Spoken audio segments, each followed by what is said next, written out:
Hello mga inday. Ayan. Alam niyo po, nandito po ako sa aking kusina at ako po'y magluluto ng turnip cake. Ayan.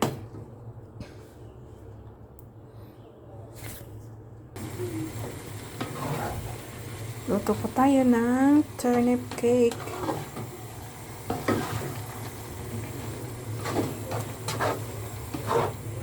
Ayan, luto na po siya. May halo po yan na taro, yung malaking gabi. Ayan, may halo po yan na taro. Minsan, ngayon lang po ako nag-try nito. Titignan ko kung ano ang result at kung ano ang lasa. Ayan, tapos po niyan, palalamigin lang po natin ng mga 15 minutes.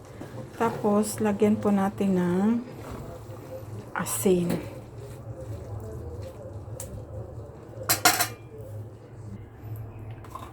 So, ayan po. Medyo malamig na siya at lalagyan po natin ng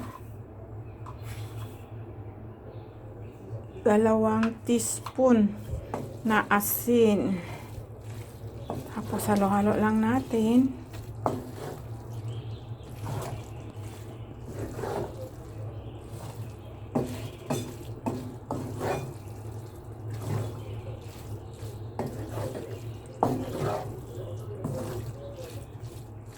Tapos, after 10 minutes, ilagay na po natin ang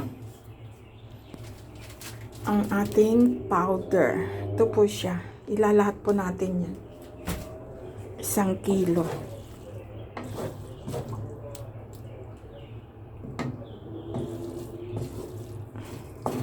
Ayan. May halo po yung taro. Sana good result. Kasi minix natin yung turnip at saka yung taro. Yun lamang po. Maraming salamat and God bless po sa ating lahat.